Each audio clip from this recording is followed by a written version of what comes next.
जय माँ काली, जय माँ कामाख्या माई। या देवी सर्वभूतेषु शक्तिरूपेण संस्थितः नमस्तस्यै नमस्तस्यै नमस्तस्यै नमो नमः।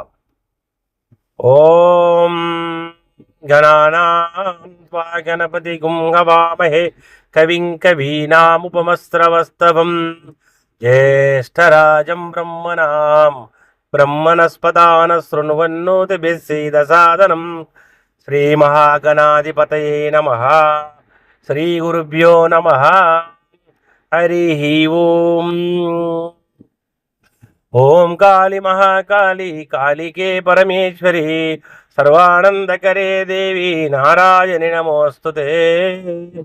श्री कालिका माताये नमो नमः। ओम कामाख्ये वरदे देवी नीलपर्वतवासिनी त्वं देवी जगतम्माता योनिमुद्रे नमोस्तुते। ఆ దేవదేవి అయినటువంటి రాజరాజేశ్వరి, అఖిల లోకాలకు మాత అయినటువంటి దేవి, కామాఖ్యలో ఉన్నటువంటి నెలకొల్లినటువంటి యోని రూపంలో ఉన్నటువంటి జగదాంబ కరుణ కటాక్షముల కొరకు ఈరోజు అమ్మవారి అఖండ జ్యోతిని ప్రారంభించడం జరిగింది. అమ్మా దేవదేవి కాత్యాయని సర్వమంగళకారిణి సర్వశక్తిమయీ దేవి నమో నమః. మంగళం శ్రీకాళికాయే మంగళం కాత్యాయని మంగళం దేవదేవి. ఆ పరమేశ్వరి కామేశ్వరి జగదాంబ ఆశీస్సులు అందరికీ కలగాలని కోరుకుంటూ అమ్మవారిని ప్రార్థిస్తూ ఈరోజు నుండి అఖండ దీపము పెట్టాము.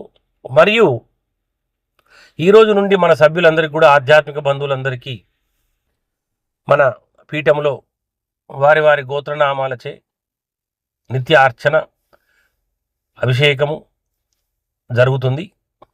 మరి ఎవరెవరికి ఏ సమస్యలున్నా అమ్మ యొక్క అనుగ్రహం అనేది చాలా అవసరం కనుక అందరూ కూడా తమ తమ గోత్రనామాలు మన దత్తశక్తి పీఠం అనేటువంటి వాట్సాప్ గ్రూపులో పెట్టండి.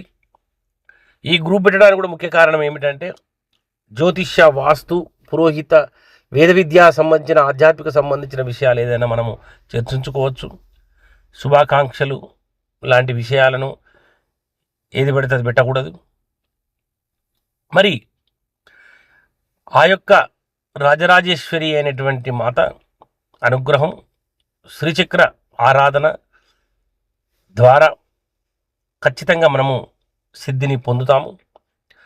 ఇది గురువులు చెప్పినటువంటి అనుభవపూర్వకమైనటువంటి విధానం కనుక తప్పకుండా అందరూ ఆచరించాలి. మరి ఈ రోజు నుండి అమ్మవారి యొక్క అనుగ్రహం సంపూర్ణంగా కలగాలంటే జాతకపరమైనటువంటి పరిహారాలే కాకుండా అమ్మను సిద్ధింపజేసుకొని, అంటే ఒక మంత్రసిద్ధి అనేటువంటిది దేవత గురువిచ్చినటువంటి మంత్రాన్ని, కామేశ్వరి అనేటువంటి దేవత, కామాఖ్య అంటే కోరికలు తీర్చే తల్లి అని అర్థం కనుక ఆ కోరికలు తీర్చడానికి దీక్ష ఇస్తున్నాము, సాధన చేపిస్తాము. 21 రోజు కానీ 41 రోజు కానీ కనీసం 11 రోజులు కానీ చేసిన తర్వాత రైల్లో అమ్మవారికి దగ్గరికి కామాఖ్య కూడా వెళ్ళి దర్శనం చేసుకుంటాం. ఎవరైనా కనీసం నెల రోజులు 2 నెలల ముందు మాత్రమే టికెట్లు బుక్ చేసుకోవాలి, 3 నెలల ముందు. ఇప్పుడు దర్శనం కూడా కామాఖ్యలో ఆన్లైన్ చేసినారు. మినిమం నెల రోజుల ముందే బుక్ చేసుకోవాలి. అక్కడ పోయిన తర్వాత దర్శనం అనేది ఇప్పుడు లేదు. తిరుపతిలో లాగానే దర్శనానికి ఏర్పాటు చేశారు కనుక ఎవరైనా కామాఖ్య వెళ్ళేవారు దర్శనం కోసము ఆగం కాకుండా ఆన్లైన్లో బుక్ చేసుకొని పోవాలి. పోయేటప్పుడు గవర్నమెంట్ సంబంధించినటువంటి పాస్పోర్ట్ కానీ ఆధార్ కార్డు కానీ తీసుకుపోవాలి.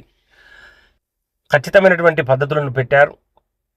వేరే వెబ్సైట్ల ద్వారా కానీ వేరే బ్రోకర్ల ద్వారా కానీ ఇది వచ్చేటువంటి టికెట్లు చెల్లవు అనేటువంటి గుర్తించాలి. జై మా కాళీ. ప్రతి నెల కూడా కామాఖ్య వెళ్తాము కనుక ప్రతి నెల దీక్షలు ఇస్తాము. ప్రతి నెల చివరిలో ఖచ్చితంగా కామాఖ్యకి వెళ్తాము. అందరు గమనించగలరు. జై మా కాళీ, జై మా కామాఖ్య మాయి.